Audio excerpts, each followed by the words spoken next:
Hey gang, we're here in Marceline, Missouri today, the boyhood home of one Walt Disney. A short 3-hour or so day trip from St. Louis. We're here today to check out the Walt Disney Hometown Museum. It's been a while since we've been here, so I want to see what is new inside. And outside, I hear there is something new as well, a new attraction. Not necessarily an attraction in the Disney sense of the term, but maybe someday. So a long time ago in Disneyland, there was a ride called the Midget Autopia. It was a car ride through Hill and Dale for the youngest drivers. When they were putting in It's a Small World, they had to clear out some space, so they took out the Midget Autopia, and Walt actually donated it and had it moved here to Marceline, where they installed it in a nearby park.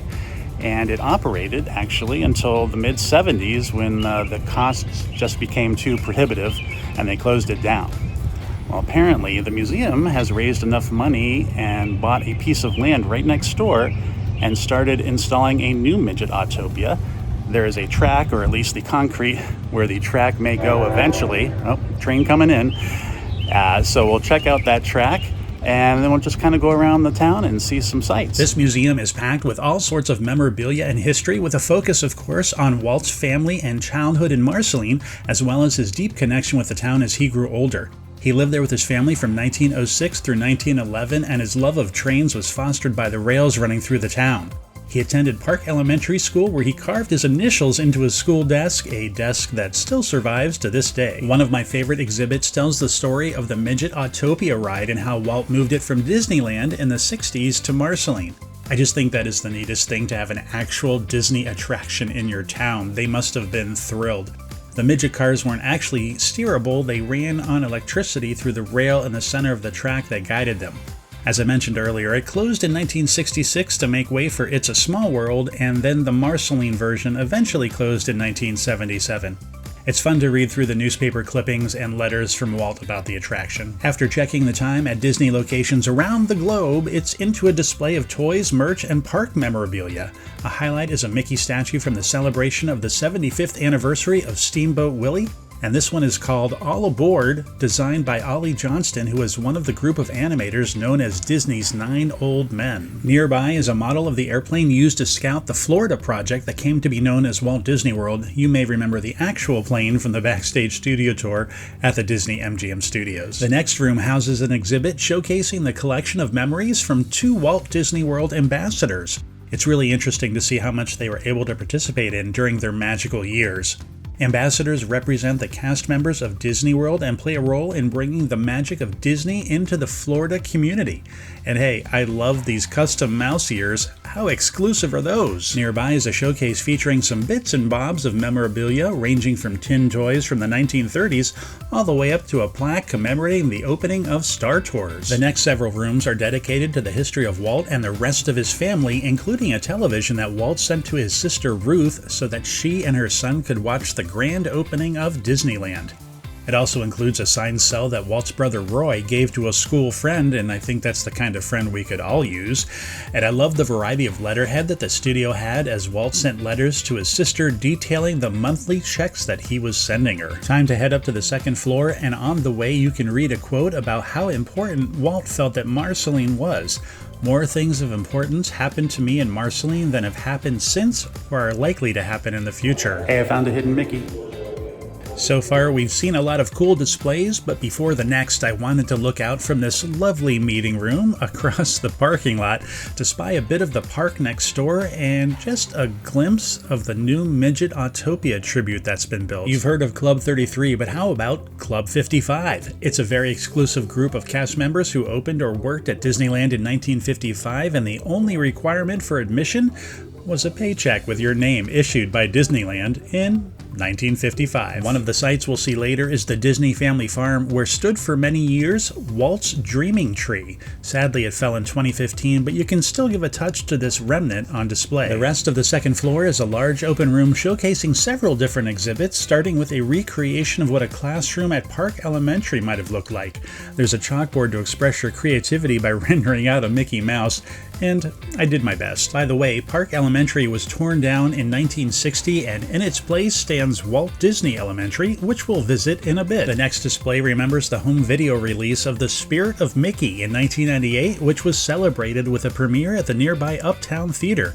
18,000 people showed up for the event. One of the most unique exhibits housed in the museum is a handmade recreation of many parts of the Disneyland park. Over 40 years, Dale Varner used simple materials to recreate Disneyland with the help of blueprints actually sent to him personally by Walt Disney. Enjoy this look at his artwork.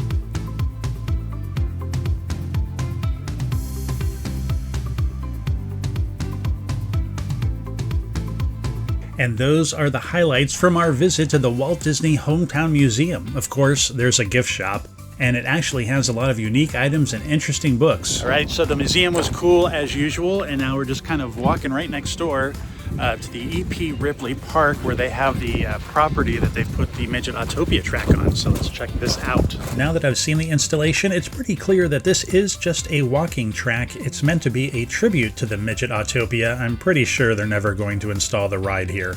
They've even relocated the dedication plaque.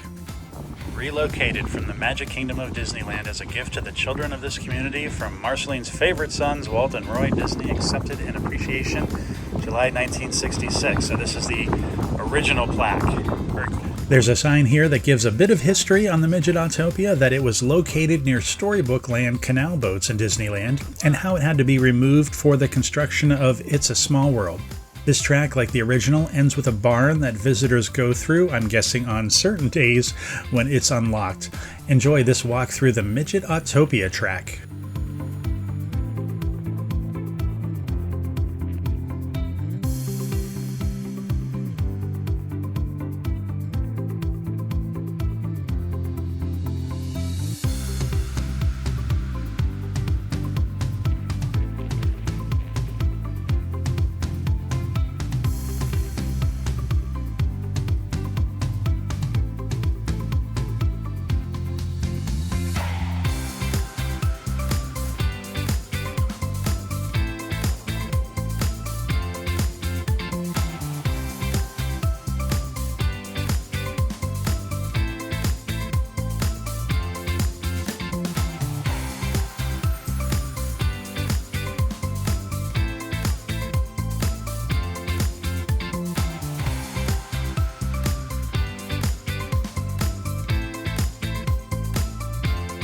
And that's the end of our ride on the Midget Autopia. The track is right next door to E.P. Ripley Park, where Walt would watch the trains go by, hoping that his uncle, who worked for the railroad, would be passing through.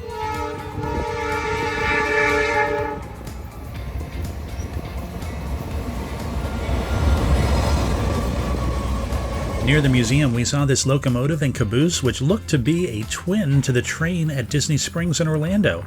The passenger cars are different, though. I'm not sure why this is there, but it's fun to wonder. Okay, time for lunch, and we headed across the park to Ma Vic's Corner Cafe on Main Street, USA.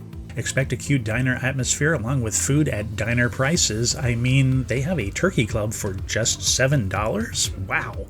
I had the special of the day, a spicy chicken bacon sandwich, which had pepper jack, and it could have used just a little bit more kick, but it was fine. I really enjoyed the side, though, which was like waffle fries and chips had a delicious baby. Dessert here has a backstory, and if you bring your ticket from the museum, you'll get a sample size of the Dusty Miller, a treat that is vanilla ice cream, chocolate sauce, marshmallow, and malted milk powder.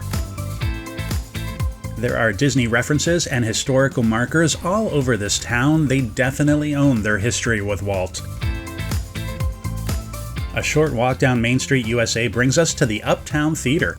It looks a little bit different than the last time we were here in 2007. The paint has changed and nearby awnings are gone. This theater is where Walt and Roy came to premiere the movie The Great Locomotive Chase in 1956.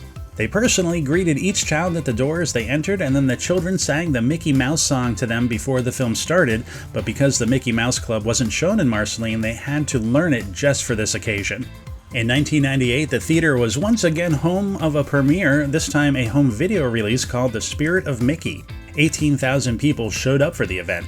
The theater closed in 2014, and looking inside the lobby, we could see that it was in a bit of disrepair, definitely. It was cute that Donald was peeking over at us, though. The side of a nearby building has a large mural featuring Walt's famous Marceline quote, as well as a cartoony map of the town. Makes for a good photo op.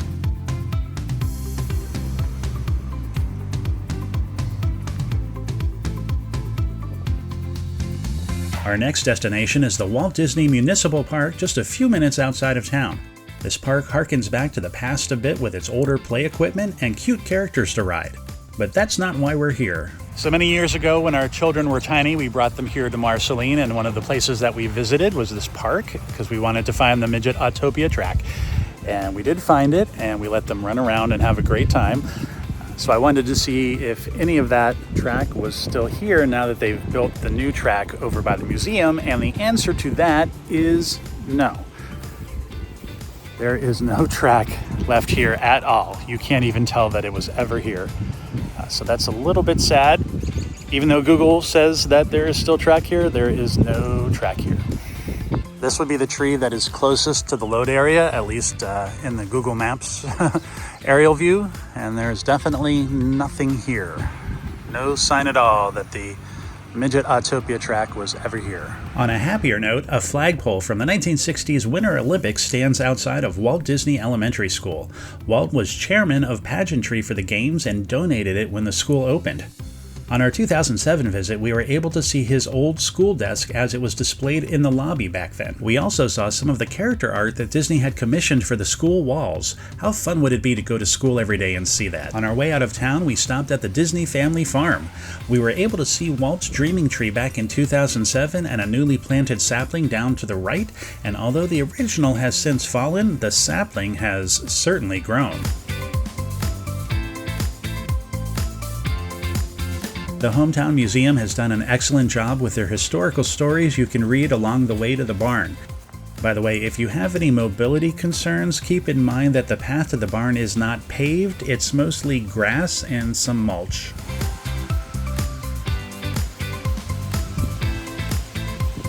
The barn seen here was built in 2001 using the plans that Walt had used to create a barn workshop for his trains in California, which was itself based on his memories of the family farm barn right here in Marceline. When we were visiting here with the kids back in, I don't know, like 2012 or something, we did sign our names inside the barn here. I don't know if we'll be able to find them though.